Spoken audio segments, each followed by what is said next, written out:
Don't pick it up. Whatever you do, don't answer a phone that wasn't meant for you. Story begins. You ever experience something so simple, so ordinary, that it ruins your whole life?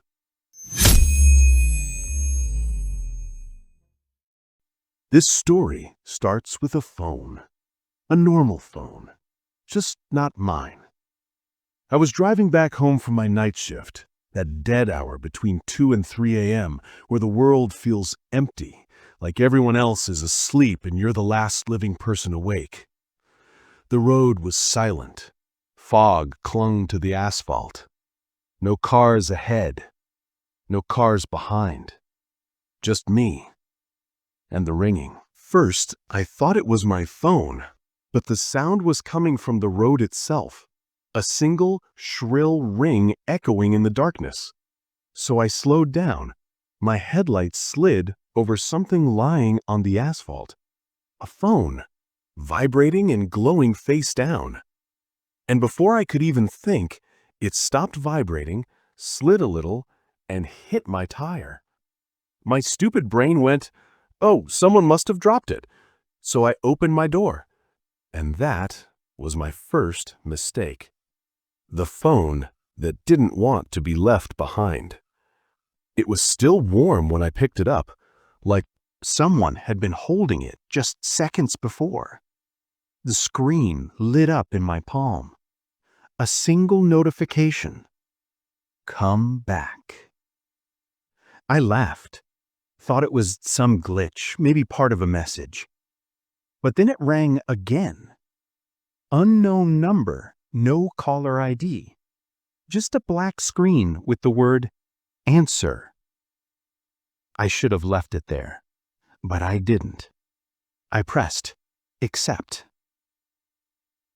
That's mine. I froze. Hey, I found this on the road. Are you nearby?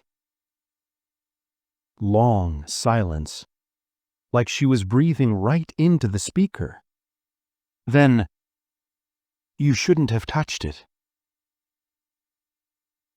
The line cut. I took the phone on the passenger seat and started driving again, heart banging against my ribs.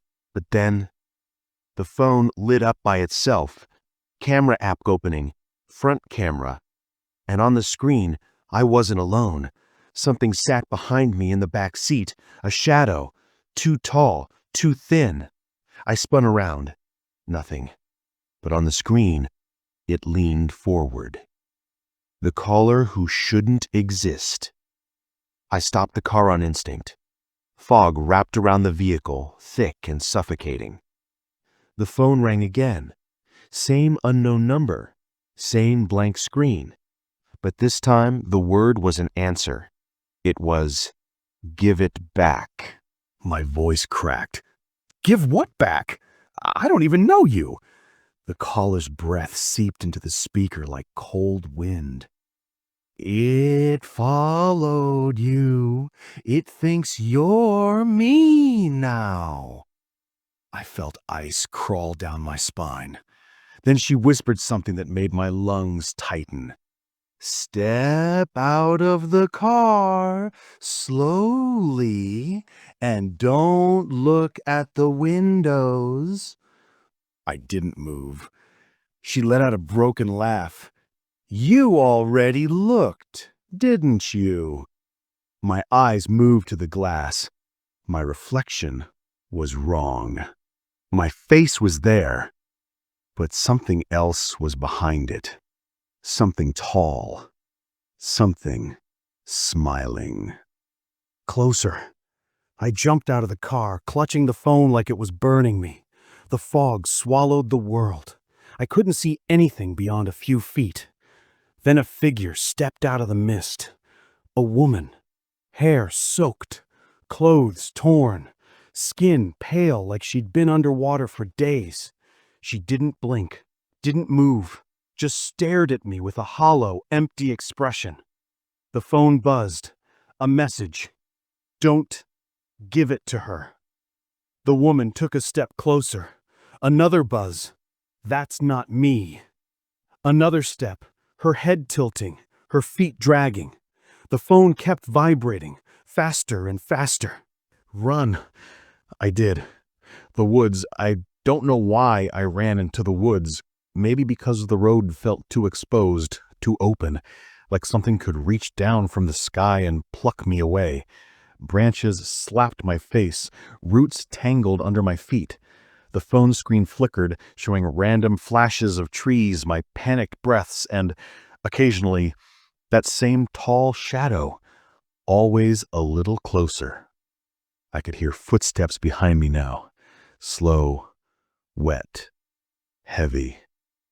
Then, the phone lit up with a video call, the same unknown number. I hesitated, then answered. What I saw wasn't the woman. It was me, but wrong. My face was twisted, my eyes black, my mouth stretched into a wide, impossible grin. You should have left the phone. I threw the device. It landed somewhere in the dark with a soft thud. Silence. Then, multiple phones ringing at once from every direction, like dozens of them were hidden in the forest, screaming for my attention. The climax. The truth. The fog parted. The woman appeared again, but this time she wasn't walking. She was hanging, suspended a foot above the ground, limp like a puppet. Her head twisted unnaturally to look at me. Her mouth opened, not to speak, but to drop something. A phone. Not the one I found. Another one. Identical. Screen cracked, battery swollen, still ringing. Then the one I'd thrown began ringing too. Then another and another. The entire forest glowed with screens vibrating like insects trapped in jars. One final message appeared on all of them. A phone is part of your identity. Touching someone else's is taking their place. You picked hers. Now she takes yours. I felt the hand grip my shoulder. Ice cold. Long fingers. Too many knuckles. A whisper brushed my ear. Thank you. And the world went black. They found my car on the roadside in perfect condition. Door open, lights on, engine running. The phone on the passenger seat? Not mine. But when the police checked the SIM, it was registered under my name. My face. My address. My entire identity burned into a device I'd never owned. They're still looking for me. Or whoever I became. But here's the thing.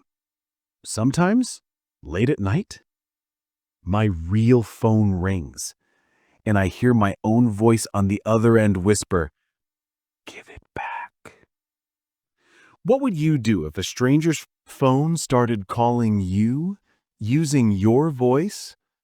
Comment below. I'm watching.